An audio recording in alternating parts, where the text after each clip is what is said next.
महाराष्ट्रातल्या लोकसभा निवडणुका पार पडल्यानंतर आता 48 पैकी महायुती आणि महाविकास आघाडीला किती जागा मिळणार यावरून दावे प्रतिदावे होत आहेत. पृथ्वीराज चव्हाण, शरद पवार अशा दिग्गज नेत्यांनी महाविकास आघाडी 30 ते 35 जागा जिंकेल असा दावा केलाय. तर आपल्याला 40च्या आसपास जागा मिळण्याचा अंदाज महायुतीच्या नेत्यांकडून व्यक्त करण्यात येतोय. आता कोणाला किती जागा मिळणार हे 4 जूनलाच कळेल. पण खासदार आणि आमदारांची संख्या कमी असतानाही लोकसभा निवडणुकीत महाविकास आघाडीचा परफॉर्मन्स चांगला राहील असं बोललं जात आहे. पण दुसरीकडे खासदार आणि आमदारांची मोठी संख्या असतानाही महायुतीला मात्र या निवडणुकीत मोठा तोटा होण्याची शक्यता वर्तवण्यात येते. पण असं असलं तरी महायुतीत भाजपला फारसं नुकसान होणार नाही असा राजकीय विश्लेषकांचा अंदाज आहे. त्यामुळे राज्यात महायुतीच्या जागा 40 पेक्षा कमी आल्या तरी त्याचा जास्त फटका शिंदे आणि अजितदादांनाच बसून फायदा मात्र भाजपलाच होणार असल्याचं बोललं जातं. यामध्ये किती तथ्य आहे, भाजपला नेमका कसा फायदा होऊ शकतो, पाहूया त्या व्हिडिओमधून. नमस्कार, मी शार्दूल आणि तुम्ही बघताय बोलभिडू. लोकसभा निवडणुकांची घोषणा व्हायच्या आधीपासून भाजपनं देशात 400 पारचा तर महाराष्ट्रात 45+ नारा दिला होता. पण प्रत्यक्ष निवडणुकीत महायुतीचं 45+ मिशन पूर्ण होताना दिसत नसल्याचं कळतं. मोदींच्या विरोधात महाविकास आघाडीकडून करण्यात आलेला स्ट्रॉंग प्रचार, भाजपच्या फोडाफोडीच्या राजकारणामुळे नाराज असलेले मतदार यामुळे यावेळी राज्यात महायुतीला मोठा फटका बसणार असल्याचं चित्र आहे. आता 2019 मध्ये शिवसेना भाजप युतीत भाजपनं 25 तर शिवसेनेनं 23 जागा लढवल्या होत्या. यापैकी बारामती आणि चंद्रपूर या 2 जागा सोडल्या तर भाजपचे 23 खासदार निवडून आले होते. तर शिवसेनेचे अमरावती, शिरूर, रायगड, संभाजीनगर आणि सातारा या 5 जागा सोडून एकूण 18 खासदार निवडून आले होते. त्यामुळे युतीला 2019 मध्ये 41 खासदार जिंकून आणण्यात यश मिळालं होतं. अमरावतीच्या अपक्ष आमदार नवनीत राणा यांनी नंतर भाजपलाच पाठिंबा दिल्यामुळे ही संख्या 42 पर्यंत गेली. आता महायुतीच्या जागा कमी आल्या तरी फायदा भाजपचाच असं म्हणण्याचं पहिलं कारण म्हणजे भाजपनं जिंकलेल्या जागा. भाजपचे 23 खासदार आणि शिवसेना आणि राष्ट्रवादीत पडलेल्या फुटीनंतर एकनाथ शिंदेंसोबत 13 तर अजित पवारांसोबत राष्ट्रवादीचे 4 पैकी सुनील तटकरे हे एकच खासदार आले. त्यामुळे महायुतीच्या खासदारांची एकूण संख्या ही 38 इतकी झाली. पण 2024च्या निवडणुकीनंतर हा आकडा 30 ते 32 पर्यंत येण्याची शक्यता वर्तवली जाते. त्यामुळे महायुती राज्यात बॅकफुटला येताना दिसते. आता यावेळी महायुतीत भाजपनं 28, शिंदेंच्या शिवसेनेनं 15, अजित पवार गटाकडून 4 आणि परभणीची जागा रासपचे महादेव जानकर यांना देण्यात आली. शिंदे गटाच्या 15 जागांपैकी काही जागा सोडल्या तर अनेक जागांवर शिंदेंचे उमेदवार काठावर असल्याचं सांगितलं जातं. अजित पवार गटाची ही रायगडची जागा सोडली तर इतर 3 जागांवर काय होणार हे स्पष्टपणे सांगता येत नाहीये. त्यामुळे शिंदे आणि अजित पवारांच्या एकूण 19 जागांपैकी किती जागा महायुतीच्या खात्यात पडणार हा मोठा प्रश्न आहे. पण आता भाजपचा विचार केला तर भाजपच्या 28 पैकी दिंडोरी, भिवंडी, नंदुरबार, माढा, रत्नागिरी, सिंधुदुर्ग, पालघर, सातारा अशा 7 ते 8 जागा डेंजर झोनमध्ये असल्याचा अंदाज वर्तवला जातोय. पण भाजपला फटका बसणार असला तरी भाजप 28 पैकी 19 ते 20 जागा मिळवण्यात यशस्वी होईल असं सांगितलं जात आहे. आता गेल्या वेळी भाजपनं 23 जागा जिंकल्यामुळं यावेळी भाजपला फक्त 3 ते 4 जागांचं नुकसान होऊ शकतं. त्यामुळे शिंदे आणि अजित पवारांच्या तुलनेत भाजपचं होणारं नुकसान कमीच असल्याचं आकडे सांगतात. महायुती 40च्या आत आली तरी भाजपचा फायदाच असल्याचं अजून एक कारण म्हणजे विधानसभेला बार्गेनिंग पॉवर वाढवणं. लोकसभा निवडणुकांच्या जागा वाटपात महायुतीत मोठी रस्सीखेच पाहायला मिळाली. अनेक जागांवर भाजपच्या नेत्यांनी आपला क्लेम सांगितल्यामुळं शिंदेंची शिवसेना विरुद्ध भाजप असा संघर्षही पाहायला मिळाला. भावना गवळी, हेमंत पाटील, गजानन कीर्तीकर, आनंदराव अडसूळ आणि इच्छुक असणारे किरण सामंत अशा शिंदे गटाच्या इच्छुकांचं तिकीटही भाजपच्याच दबावामुळे कापण्यात आल्याचं सांगितलं गेलं.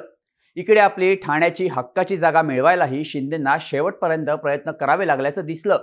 त्यामुळे शिंदे भाजपच्या दबावाखाली आल्याचं चित्र महाविकास आघाडी आणि विशेषतः ठाकरे गटाकडून निर्माण करण्यात आलं.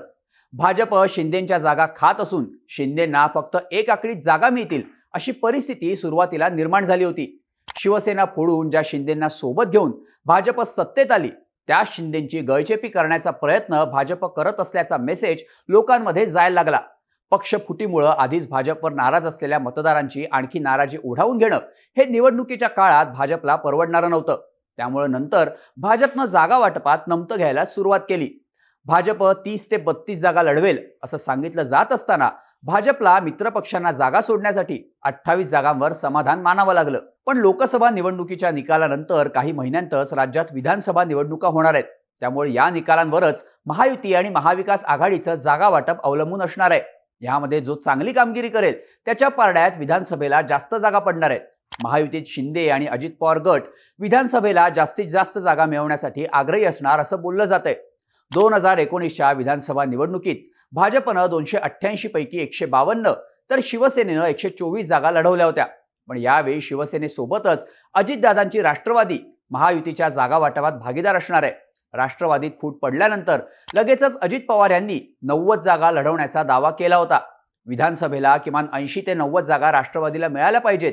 लोकसभेत खटपट झाली तसं आता होऊ नये अशी प्रतिक्रिया राष्ट्रवादीचे छगन भुजबळ यांनी दिली आहे. तसंच शिंदे गटातल्या अनेक नेत्यांचाही विधानसभेवर डोळा असल्याचं सांगितलं जातं. त्यामुळे लोकसभेपेक्षा विधानसभेच्या जागा वाटपात महायुतीची मोठी ओढाताण होणार असल्याचं कळतं. पण लोकसभेला भाजपनं 20 किंवा त्यापेक्षा जास्त जागा मिळवल्या आणि शिंदे आणि अजित पवारांना अपेक्षित आकडा गाठता आला नाही तर भाजप विधानसभेच्या जागा वाटपात आपली बार्गेनिंग पॉवर वाढवू शकतो.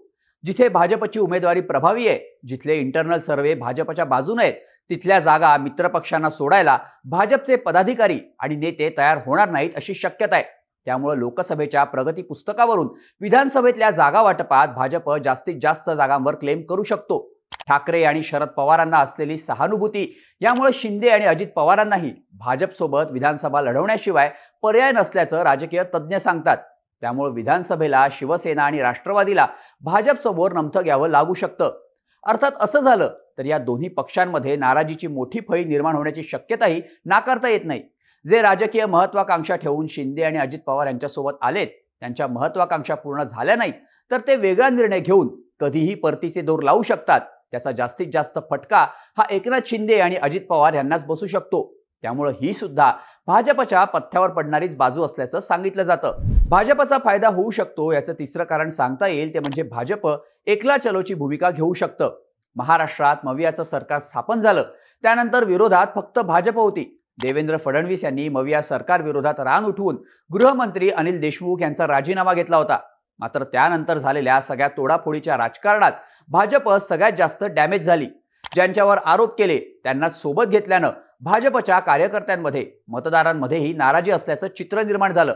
अशा परिस्थितीत जर महायुतीच्या कमी जागा आल्या, त्यातही शिंदे आणि अजित पवारांना यश मिळालं नाही तर त्यांच्या अपयशाचं कारण पुढे करून भाजप विधानसभेला एकला चलोचा नारा देऊ शकतं. 2014च्या विधानसभेला भाजपनं एकट्यानं विधानसभा लढवली होती. तेव्हा 260 जागा लढवत तब्बल 122 जागा जिंकून राज्यातला सगळ्यात मोठा पक्ष भाजप झाला होता.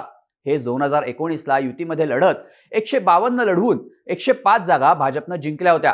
त्यामुळे लोकसभेला जर अपयश आलं तर मतदारांचा ट्रेंड लक्षात घेऊन महायुती म्हणून विधानसभा लढवण्यापेक्षा भाजप एकट्यानं लढण्याचा पर्याय स्वीकारू शकते. त्यातही शिंदे आणि अजितदादांपेक्षा मनसेसोबत कमी जागांच्या प्रस्तावावर भाजपची युती होऊ शकते. यामुळेच लोकसभेला महायुतीला 40 पेक्षा कमी जागा मिळाल्या तरी भाजपला त्याचा मोठा फटका बसणार नसल्याची शक्यता वर्तवली जाते. अर्थात या सगळ्या गोष्टी, हे सगळे तर्क हे संपूर्णपणे 4 जूनच्या निकालावर अवलंबून असणार आहेत. तुम्हाला काय वाटतं? महायुतीचा तोटा झाला तरी भाजप फायद्यातच राहणार का? तुमची मतं आणि प्रतिक्रिया आम्हाला कमेंट करून नक्की कळवा आणि अशाच माहितीपूर्ण व्हिडिओसाठी बोल भिडूच्या YouTube चॅनलला सबस्क्राईब करायला विसरू नका.